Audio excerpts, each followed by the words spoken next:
ആശ്വാസം നേടാം. ഹൃത്തിനുള്ളിൽ ജീവൻ നൽകും വചനം, തിരുവചനം. ഈശോയിൽ പ്രിയ സഹോദരങ്ങളെ, വചനം തിരുവചനത്തിലേക്ക് കടന്നു വരുമ്പോൾ ദൈവത്തിൻ്റെ വചനത്താൽ നിറയ്ക്കപ്പെടാൻ നമുക്ക് പ്രാർത്ഥിക്കാം.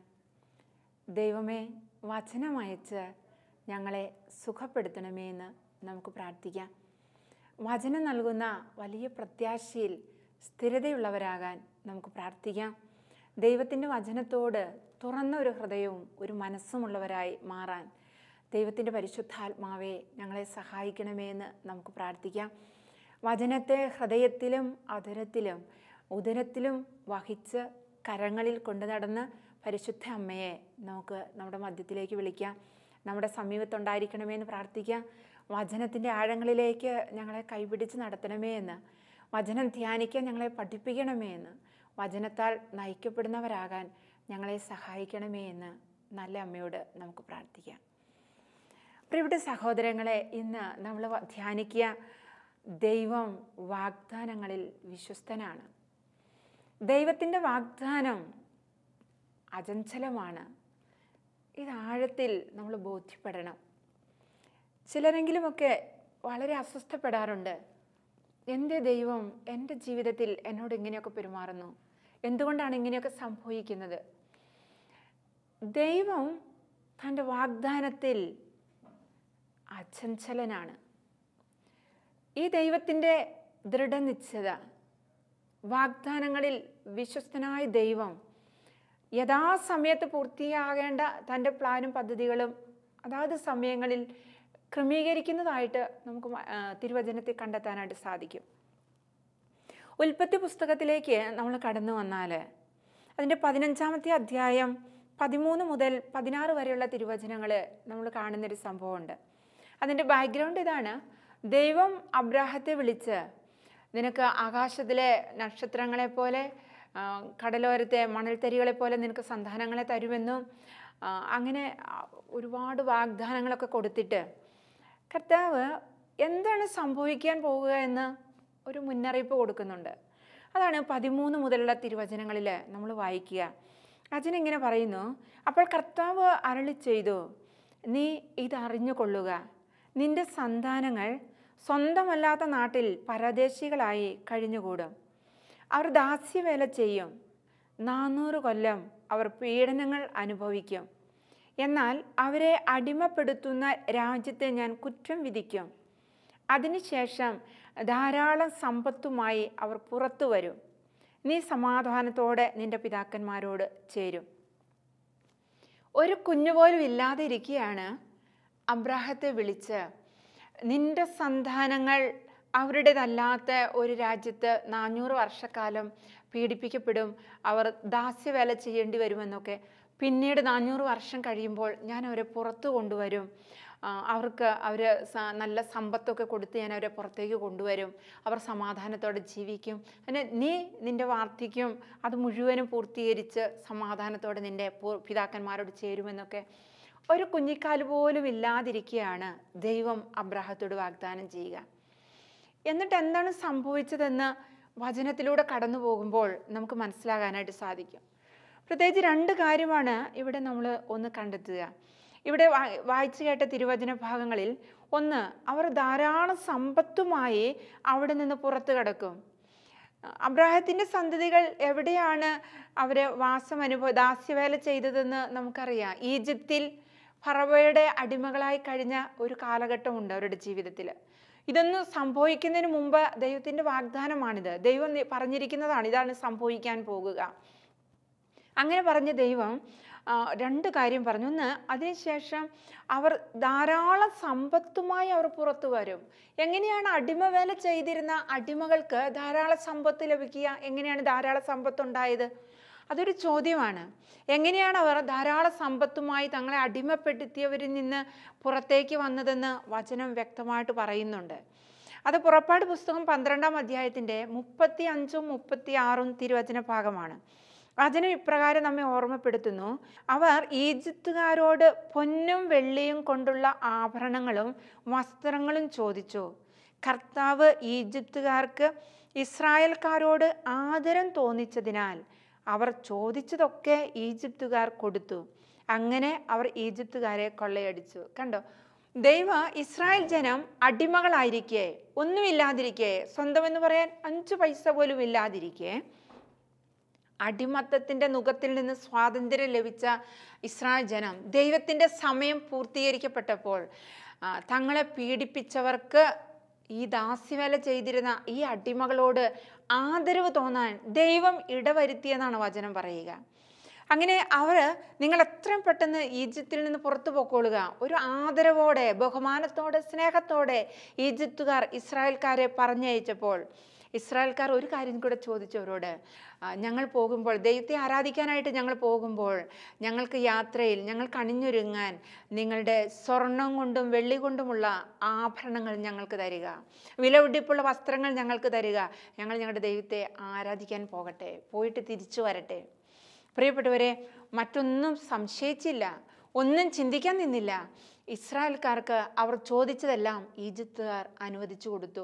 ഒരുപക്ഷെ അനുവദിച്ചു കൊടുക്കാൻ തക്കവിധം ദൈവം ഇസ്രായേൽ ജനത്തിൻ്റെയും ഈജിപ്തുകാരുടെയും ഇടയിൽ പ്രവർത്തിച്ചു എന്നതാണ് സത്യം. അതാണ് വചനം നമ്മെ പഠിപ്പിക്കുക. അപ്പോൾ അവർ ധാരാളം സമ്പത്തുമായി പുറത്തു വരുമെന്ന ദൈവത്തിൻ്റെ, ഒരു കുഞ്ഞുപോലും ഇല്ലാതിരിക്കെ ദൈവം അബ്രാഹത്തോട് വാഗ്ദാനം ചെയ്ത വാഗ്ദാനം പൂർത്തീകരിക്കപ്പെടാൻ നൂറ്റാണ്ടുകൾ പിന്നിട്ടപ്പോൾ ദൈവം ഇസ്രായേൽ ജനത്തിൻ്റെ ജീവിതത്തിൽ ഇടപെട്ടു. ദൈവം വാഗ്ദാനത്തിൽ വിശ്വസ്തനാണ്. അത് കാലങ്ങൾ കഴിയട്ടെ, നൂറ്റാണ്ടുകൾ കഴിയട്ടെ, ദൈവം നിൻ്റെയും എൻ്റെയും ജീവിതത്തിൽ തക്ക സമയത്ത് ഇടപെടുന്നവനാണ്. അവിടുന്ന് വാഗ്ദാനത്തിൽ വിശ്വസ്തനാണ്. ഇനി മറ്റൊന്ന് നമ്മൾ കാണുക, 12-ാം അധ്യായത്തിൻ്റെ തന്നെ 40-ഉം 41 തിരുവചനമാണ്. അവർ 400 വർഷക്കാലം അവിടെ പീഡനമേൽക്കും.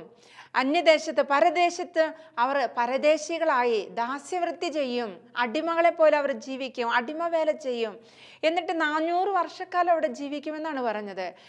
വചനം നമ്മെ ഓർമ്മപ്പെടുത്തുന്നു. പുറപ്പാട് പുസ്തകം 12-ാം അധ്യായത്തിൻ്റെ 40-41 തിരുവചനങ്ങൾ.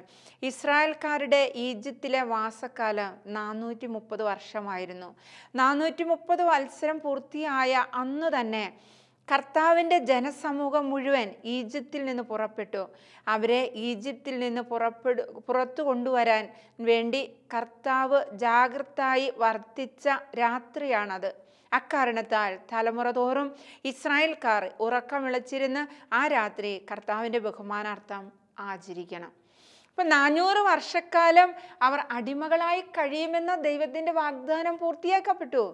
ദൈവത്തിൻ്റെ സമയം തികഞ്ഞപ്പോൾ, പൂർത്തീകരിക്കപ്പെട്ട നിമിഷം, ആ രാത്രി തന്നെ ദൈവം ജാഗ്രതായി വളരെ ശ്രദ്ധയോടെ തൻ്റെ വാഗ്ദാനം പൂർത്തീകരിക്കാൻ ദൈവം ഇടപെട്ടു എന്ന് വചനം നമ്മെ പഠിപ്പിക്കുകയാണ്. ഈ ഇടപെടലിന് വേണ്ടി ദൈവം എന്താണ് ചെയ്തത്? സമയത്തിൻ്റെ പൂർത്തിയിൽ എന്ന് പറഞ്ഞല്ലോ. പുറപ്പാട് പുസ്തകം 3-ാം അധ്യായം 7-8 തിരുവചനം നമ്മെ ഓർമ്മപ്പെടുത്തുകയാണ്. കർത്താവ് വീണ്ടും അരുളി ചെയ്തു, ഈജിപ്തിലുള്ള എൻ്റെ ജനത്തിൻ്റെ ക്ലേശങ്ങൾ ഞാൻ കണ്ടു. മേൽനോട്ടക്കാരുടെ ക്രൂരത കാരണം അവരിൽ നിന്ന് ഉയർന്നു വരുന്ന രോദനങ്ങൾ ഞാൻ കേട്ടു. അവരുടെ യാതനകൾ ഞാൻ അറിയുന്നു. ഈജിപ്തുകാരുടെ കയ്യിൽ നിന്ന് അവരെ മോചിപ്പിക്കാനും അവിടെ നിന്ന് ക്ഷേമകരവും വിസ്തൃതവും തേനും പാലും ഒഴുകുന്നതുമായ ഒരു ദേശത്തേക്ക് അവരെ നയിക്കാനുമാണ് ഞാൻ ഇറങ്ങി വന്നിരിക്കുന്നത്. പ്രിയപ്പെട്ട സഹോദരങ്ങളെ, ദൈവം തൻ്റെ സമയത്തിൻ്റെ തികവിൽ, സമയത്തിൻ്റെ പൂർത്തിയിൽ ദൈവം സ്വർഗം വിട്ട് ഇറങ്ങി വന്നു. ആ ഇറങ്ങി വന്ന അനുഭവം പുതിയ നിയമത്തിൽ നമ്മൾ കാണുന്നുണ്ടല്ലോ. രക്ഷാകരമായ നിമിഷം, രക്ഷകനെ വാഗ്ദാനം ചെയ്ത കർത്താവ് സമയത്തിൻ്റെ തികവിൽ അവൻ കന്യകയിൽ നിന്ന് ജാതനായി. എമ്മാനുവേൽ എന്ന് വിളിക്കപ്പെടുന്ന, ദൈവം നമ്മോടൊപ്പം എന്നർത്ഥമുള്ള എമ്മാനുവേൽ എന്ന് അവന് വിളിക്കപ്പെടും. സമയത്തിൻ്റെ തികവിൽ അവൻ സ്ത്രീയിൽ നിന്ന് ജാതനായി. ദൈവത്തിനൊരു സമയമുണ്ട് എൻ്റെയും നിൻ്റെയും ഒക്കെ ജീവിതത്തിൽ ഇടപെടുന്നതിന്. ദൈവത്തിൻ്റെ സമയത്തിന് വേണ്ടി കാത്തിരിക്കാൻ വിളിക്കപ്പെട്ടവരാണ് നമ്മൾ. അക്ഷമരാകാതെ, അസ്വസ്ഥപ്പെടാതെ, നിരാശപ്പെടാതെ, എൻ്റെയും നിൻ്റെയൊക്കെ ജീവിതത്തിൽ നമ്മുടെ നിലവിളി കേട്ട് നമുക്ക് ഉത്തരം നൽകുന്ന, നമ്മുടെ ജീവിതത്തിലേക്ക് ഇറങ്ങി വരുന്ന, താന്നിറങ്ങുന്ന ദാരിദ്ര്യത്തിൽ, കഷ്ടപ്പാടിൽ, രോഗത്തിൽ, പീഡയിൽ നീ കിടക്കുന്ന രോഗക്കിടക്കയിൽ, നീ കിടക്കുന്ന കട്ടിലിനരികെയും നീ ഇരിക്കുന്ന കസാരയ്ക്ക് സമീപത്തുമൊക്കെ നിന്നോടൊപ്പം നമ്മോടൊപ്പം ഇറങ്ങി വരുന്നൊരു ദൈവം, അതാണ് നമ്മുടെ ദൈവം.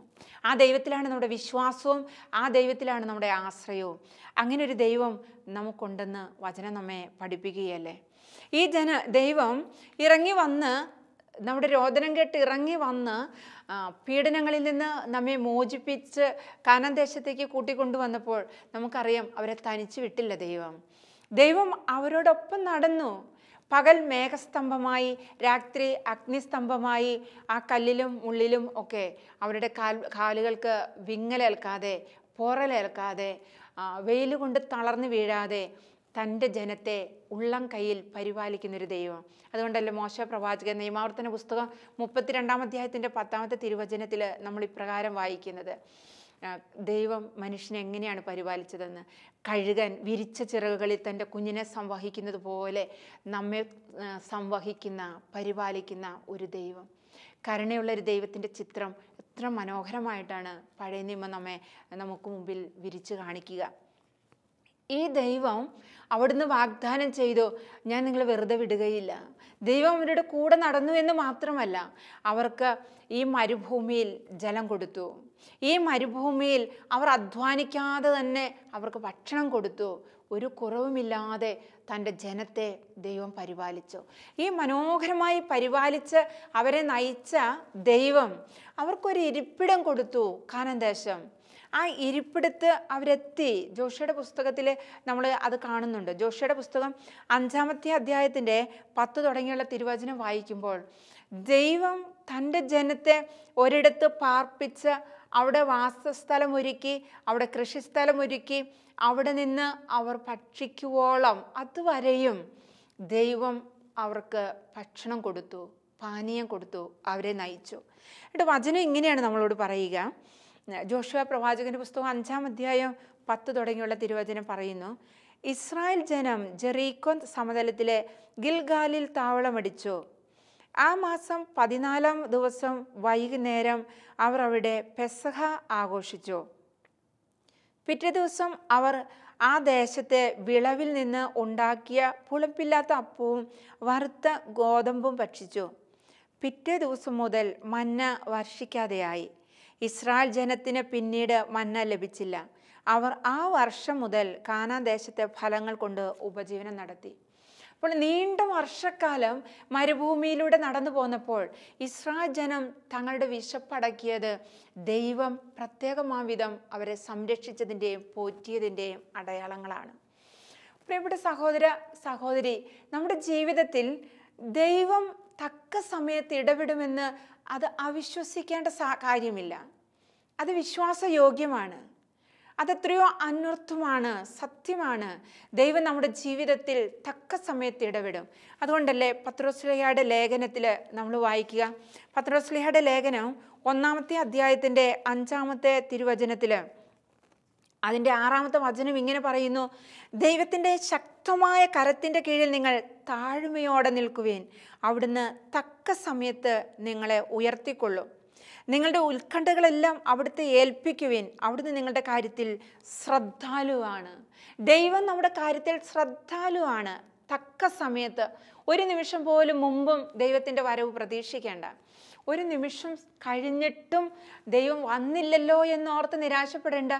ദൈവത്തിൻ്റെ സമയം, കറക്റ്റ് ടൈമിൽ ദൈവം എൻ്റെയും നിൻ്റെ ജീവിതത്തിൽ ഇടപെട്ടിരിക്കും. നമ്മുടെ ജീവിതത്തിൽ ഇടപെടുന്ന ഒരു ദൈവമുണ്ട്.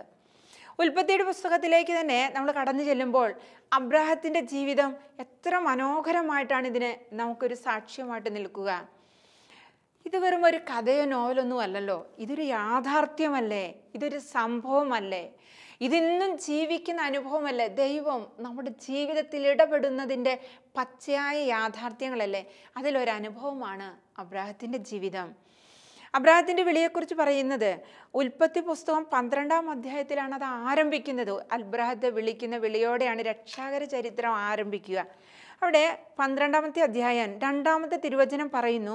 1 തുടങ്ങിയുള്ള വചനങ്ങളിൽ നമ്മൾ വായിക്കുമ്പോൾ മനസ്സിലാകുന്നത്, കർത്താവ് അബ്രാമിനോട് അരുളി ചെയ്തു, നിന്റെ ദേശത്തെയും ബന്ധുക്കളെയും പിതൃഭവനത്തെയും വിട്ട് ഞാൻ കാണിച്ചു തരുന്ന നാട്ടിലേക്ക് പോകുക.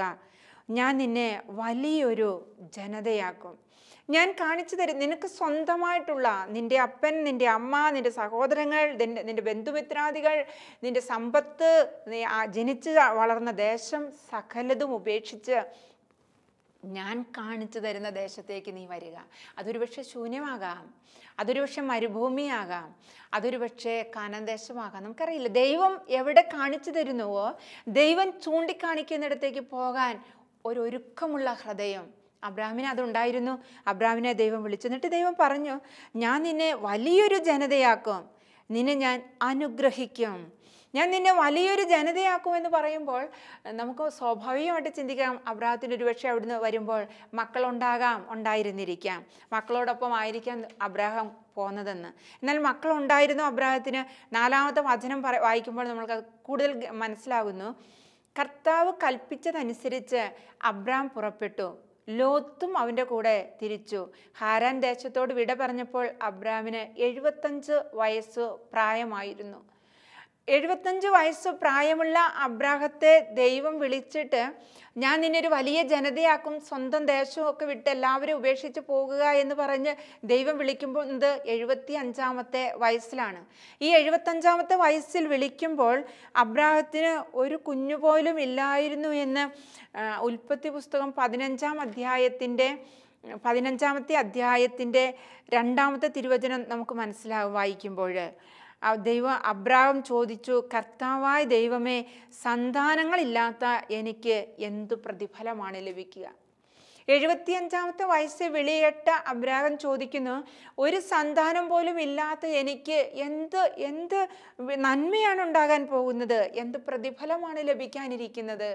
വലിയ ദേശം, വലിയ ജനത, വലിയ അനുഗ്രഹത്തിൻ്റെ നാളുകൾ ഒരു കുഞ്ഞുപോലും ഇല്ലല്ലോ. ഒരു മനുഷ്യ ജീവിതത്തിൽ, ഒരു കുടുംബ ജീവിതത്തിൽ ഒരു പുരുഷൻ, ഒരു സ്ത്രീ അനുഗ്രഹിക്കപ്പെടുന്നത് കുഞ്ഞുങ്ങൾ ഉണ്ടാകുമ്പോഴാണ്. കുഞ്ഞുങ്ങൾ കുടുംബത്തിൻ്റെ അനുഗ്രഹമാണ്. കുഞ്ഞുങ്ങൾ ദാമ്പത്യ ജീവിതത്തിൻ്റെ അനുഗ്രഹമാണ്. കുഞ്ഞുങ്ങളില്ലാത്തവരുടെ ജീവിതത്തിൻ്റെ വേദന എത്രയോ നമ്മൾ അറിയുന്നുണ്ട്. ഒരു പക്ഷെ നമ്മുടെ കുടുംബത്തിൽ അതുണ്ടാകാം. ആരെങ്കിലുമൊക്കെ ദൈവസന്നിധിയിലേക്ക് അവരെ കൊടുത്ത് വാർദ്ധക്യത്തിൽ കുഞ്ഞുങ്ങളെ നൽകിയ അബ്രാഹത്തെ അനുഗ്രഹിച്ച ദൈവമേ, എൻ്റെ കുടുംബത്തിൽ കുഞ്ഞുങ്ങളില്ലാതെ വേദനിക്കുന്ന, എൻ്റെ കുടുംബത്തിൽ കുഞ്ഞുങ്ങളില്ലാതെ നൊമ്പരപ്പെടുന്ന വ്യക്തികളുടെ ജീവിതത്തിലേക്ക് അങ്ങയുടെ കരുണയൊഴുക്കണമേ എന്ന് ഈ നിമിഷം നമുക്ക് പ്രാർത്ഥിക്കാനായിട്ട് സാധിക്കട്ടെ.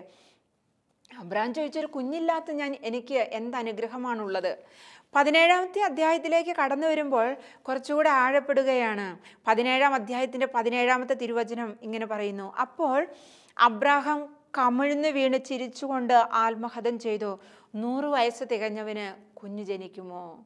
90 എത്തിയ സാറ ഇനി പ്രസവിക്കുമോ? 75-ാമത്തെ വയസ്സിൽ നിനക്ക് ഞാൻ കുഞ്ഞുങ്ങളെ തരും, സന്താനങ്ങളെ തരും, നിന്റെ നാമം ഞാൻ മഹത്തരമാക്കും, നിനക്ക് ഒരു വലിയ ജനതയുടെ പിതാവാകും എന്നൊക്കെ പറഞ്ഞപ്പോൾ അബ്രാഹത്തിന് ഒരു സംശയം ഉണ്ടായിരുന്നില്ല.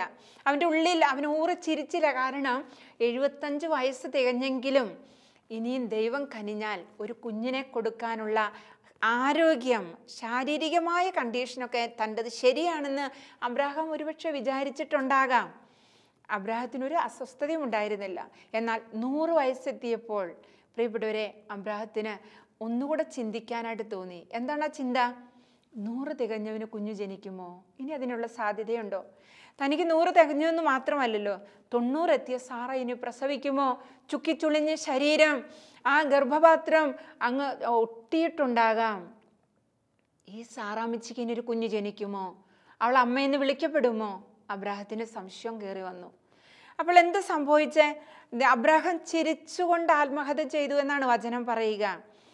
19-ാമത്തെ വചനം ഇങ്ങനെ നമ്മെ ഓർമ്മപ്പെടുത്തുകയാണ്. ദൈവം അരുളി ചെയ്തു, നിന്റെ ഭാര്യ സാറ തന്നെ നിനക്കൊരു പുത്രനെ പ്രസവിക്കും, നീ അവനെ ഇസ്ഹാക്ക് എന്ന് വിളിക്കണം. അവനുമായും അവൻ്റെ സന്തതികളുമായും ഞാൻ നിത്യമായ ഒരു ഉടമ്പടി സ്ഥാപിക്കും. പ്രിയപ്പെട്ട സഹോദരങ്ങളെ, ദൈവം വാഗ്ദാനം ചെയ്തിട്ട് 75 വർഷക്കാലം കാത്തിരുന്നവനാണ് അബ്രാഹാം. പിന്നെ മാനുഷികമായ തൻ്റെ ബുദ്ധിയും ചിന്തയും ഒക്കെ ഒന്ന് ഉപയോഗിച്ചു ദൈവത്തിൻ്റെ വാഗ്ദാനം പൂർത്തിയാകാൻ. ഇനി തന്നിൽ അത് സംഭവിക്കാൻ എന്തെങ്കിലും സാധ്യതയുണ്ടോ? തനിക്കെന്തെങ്കിലും സാധ്യതയുണ്ടോ? ഈ സാധ്യതകൾ ഇന്ന് അനേകരുടെ മനസ്സുകളിലുണ്ട്. ദൈവം ഇന്നും ജീവിക്കുന്നെന്നും ദൈവം നമ്മുടെ ജീവിതത്തിൽ ഇടപെടുമെന്നുമൊക്കെ വചനം നമ്മെ പഠിപ്പിക്കുമ്പോഴും വചന പ്രഘോഷകർ പ്രഘോഷിക്കുമ്പോഴും പച്ചയായ ജീവിതത്തിലേക്ക് കടന്നു വരുമ്പോൾ ഈ വചനം എൻ്റെ ജീവിതത്തിൽ അനർത്ഥമാകുമോ? അവൻ്റെയും അവളുടെയും ഒക്കെ ജീവിതത്തിൽ ദൈവം ഇടപെടുന്നത് ഞാൻ കണ്ടിട്ടുണ്ട്. അത്ഭുതങ്ങൾ പ്രവർത്തിക്കുന്ന ദൈവത്തെ ഞാൻ കേട്ടിട്ടുണ്ട്, അത് കാണാനിടയായിട്ടുണ്ട്. പക്ഷേ എൻ്റെ ജീവിതത്തിൽ ദൈവം ഇടപെടുമോ? ഈ ചോദ്യം ഇന്ന് നമ്മിൽ പലരുടെയും ജീവിതത്തിൽ അവശേഷിക്കുന്നുണ്ടാകാം. അതുകൊണ്ടാണ് ഉൽപ്പത്തി പുസ്തകത്തിൽ ഈ പറഞ്ഞു വെച്ചിരിക്കുന്ന ഈ വചനത്തെ ഒന്ന് അരക്കിട്ടുറപ്പിക്കാൻ മത്തായിയുടെ സുവിശേഷം 19-ാമത്തെ അധ്യായത്തിൽ തിരുവചനം നമ്മെ ഓർമ്മപ്പെടുത്തുന്നു. മത്തായിയുടെ സുവിശേഷം 19-ാം അധ്യായത്തിൻ്റെ 26-ാമത്തെ തിരുവചനം ഇങ്ങനെ പറയുകയാണ്. യേശു അവരെ നോക്കി പറഞ്ഞു, മനുഷ്യർക്ക് ഇത് അസാധ്യമാണ്, എന്നാൽ ദൈവത്തിന് എല്ലാം സാധ്യമാണ്. മനുഷ്യർക്ക് ഇത് അസാധ്യമാണ്. 90 എത്തിയ സാറായിയുടെ ഉദരം ഇനി ഒരു കുഞ്ഞിനെ വഹിക്കാൻ സാധിക്കുമോ? അത് അസാധ്യമാണ്. മനുഷ്യർക്ക് ഇത് അസാധ്യമാണ്. 100 തികഞ്ഞ ഈ അബ്രാഹത്തിന് ഇനി ഒരു കുഞ്ഞിന് ജന്മം കൊടുക്കാൻ, ഒരു കുഞ്ഞിനെ ജനിപ്പിക്കാൻ സാധിക്കുമോ? മനുഷ്യർക്ക് ഇത് അസാധ്യമാണ്. ഇത് നാം അംഗീകരിച്ചേ പറ്റൂ. പ്രിയപ്പെട്ട സഹോദര സഹോദരി, ഒരുപക്ഷെ നിനക്ക് കഴിവുകൾ ഉണ്ടാകാം, പ്രാപ്തി ഉണ്ടാകാം, ബുദ്ധിയുടെ തലം ഇൻ്റലിജൻ്റ് ആയിരിക്കാം, ആരോഗ്യമുണ്ടാകാം, സമ്പത്തുണ്ടാകാം, സകല ഐശ്വര്യങ്ങളും ഉണ്ടാകാം, ആധിപത്യം ഉണ്ടാകാം. ലോകത്ത്, രാജ്യത്ത്, സമൂഹത്തിൽ, സമുദായത്തിൽ നീ പിടിപ്പുള്ളവനാകാം, നീ അറിയപ്പെടുന്നവനാകാം. മാനുഷികമായി നോക്കിയാൽ നിനക്കൊരുപാട് കഴിവുകളുണ്ടെന്ന് നീ ചിന്തിച്ചിരിക്കാം. അതുകൊണ്ട് തന്നെ പല കാര്യങ്ങളും എനിക്കിത് സാധ്യമാണെന്ന് ഒരുപക്ഷെ ചിന്തിച്ചിട്ടുണ്ടാകാം. എന്നാൽ ദൈവം പറയുന്നു, അതിൻ്റെ അപ്പുറത്തേക്ക് കടന്ന് നിൻ്റെ ഈ സാധ്യതകൾക്കൊക്കെ അപ്പുറത്തും ഇതെല്ലാം ഉണ്ടായിരിക്കുമ്പോഴും ജീവിതത്തിൽ ചില സന്ദർഭങ്ങളിൽ ചിന്തിച്ചിട്ടില്ലേ, ഇതെനിക്ക് സാധിക്കുമോ? വചനം പറയുന്നു, മനുഷ്യർക്ക് അസാധ്യമായതിൻ്റെ മുകളിൽ സാധ്യമായ ഒരു ദൈവമുണ്ട്. മനുഷ്യർക്ക് ഇത് അസാധ്യമാണ്. മനുഷ്യന് അസാധ്യമായതിനെ സാധ്യമാക്കുന്നതിനെയാണ് ദൈവം എന്ന് വിളിക്കുന്നത്. ആ ദൈവം ലൂക്കായുടെ സുവിശേഷത്തിൽ 1-ാമത്തെ അധ്യായത്തിൻ്റെ 37-ാമത്തെ തിരുവചനത്തിലേക്ക് വരുമ്പോൾ, ഒരു പാവപ്പെട്ട പെൺകുട്ടി, ദൈവദൂതൻ അവളുടെ മുമ്പിൽ വന്ന് പറഞ്ഞു, നീ ഗർഭം ധരിച്ച് ഒരു പുത്രനെ പ്രസവിക്കാൻ പോകുകയാണ്. നീ ഗർഭം ധരിച്ചൊരു പുത്രനെ പ്രസവിക്കും. അവൾ ചോദിച്ചു, ഇതെങ്ങനെ സാധിക്കും? ഇതെങ്ങനെയാണ് സാധിക്കുക? ഞാൻ പുരുഷനെ അറിയുന്നില്ലല്ലോ. പുരുഷനെ അറിയാത്ത, പുരുഷ സംസർഗമില്ലാത്ത എൻ്റെ ജീവിതത്തിൽ ഇനി ഞാൻ എങ്ങനെ ഒരു കുഞ്ഞിന് ജന്മം കൊടുക്കും? എങ്ങനെയാണ് ഞാൻ പ്രസവിക്കുന്നത്? എങ്ങനെയാണ് ഞാൻ ഗർഭം ധരിക്കാൻ പോകുന്നത്? അവളുടെ നിസ്സഹായതയും അവളുടെ പ്രായക്കുറവിനെയും അവളുടെ അറിവില്ലായ്മയും ഒക്കെ ഏറ്റുപറയുമ്പോൾ ദൈവത്തിൻ്റെ ദൂതൻ അവളോടൊരു കാര്യം പറഞ്ഞു. 37-ാമത്തെ വചനം പറയുകയാണ്, ദൈവത്തിന് ഒന്നും അസാധ്യമല്ല. കുഞ്ഞ്, ഇന്ന് രോഗക്കിടക്കയിൽ കിടക്കുകയാണോ നീ?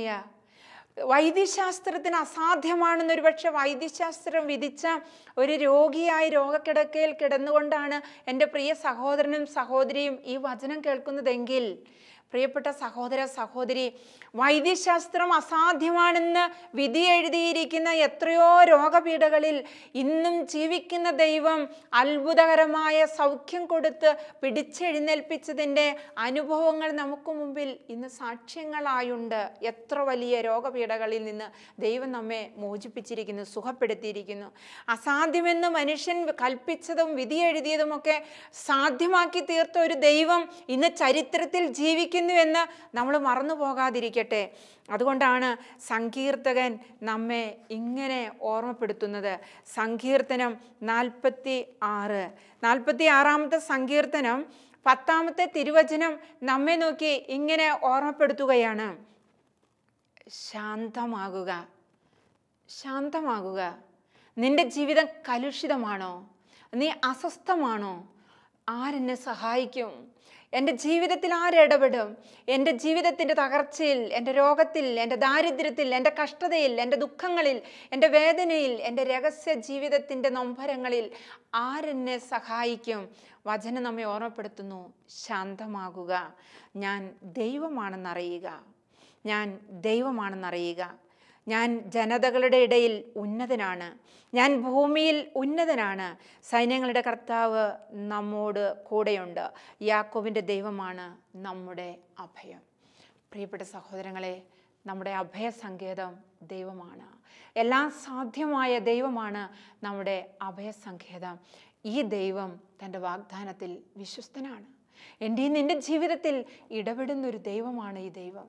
അതുകൊണ്ട് പ്രിയപ്പെട്ട സഹോദര, നിൻ്റെ പാപത്തിൻ്റെ വലിപ്പം എത്രയുണ്ടെന്നല്ല, നിൻ്റെ തകർച്ച എവിടം വരെ എത്തിയെന്നല്ല, അതിനൊക്കെ അപ്പുറത്തേക്ക് നിന്നെ താങ്ങുന്ന ഒരു ദൈവമുണ്ട്. ദൈവം വാഗ്ദാനത്തിൽ വിശ്വസ്തനാണ്. അവൻ കരുണയുള്ളവനാണ്, അവൻ ദയയുള്ളവനാണ്, പാപികളെ കരുണയോടെ കാണുന്നവൻ. നിൻ്റെ പാപത്തിൽ നിന്ന് നിന്നെ രക്ഷിക്കാൻ കടന്നു വന്നവൻ. നീ പാപിയാണോ, നീ രോഗിയാണോ, നിൻ്റെ ജീവിതത്തിൻ്റെ അവസ്ഥ അത് ദൈവകരങ്ങളിലേക്ക് കൊടുക്കുക. അവൻ വാഗ്ദാനങ്ങളിൽ വിശ്വസ്തനാണ്. അവൻ നിന്നെ സഹായിക്കും. അവൻ തൻ്റെ കരുത്തുറ്റ കരം നീട്ടി നിന്നെ സഹായിക്കും, താങ്ങി ഉയർത്തി നിർത്തും.